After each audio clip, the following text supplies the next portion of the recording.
Hello guys, in this video I am going to show you how to turn on the freeways function in the IGO Navigation application.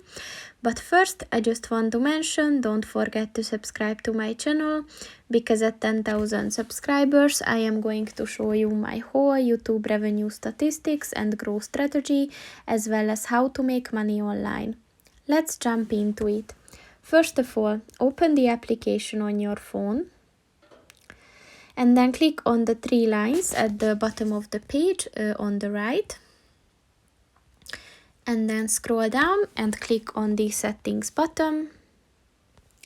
And then click on the route preferences button.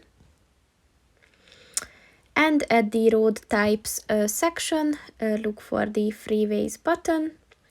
And to enable that, just click on the white bracket next to it, and once it turned green, this function is enabled.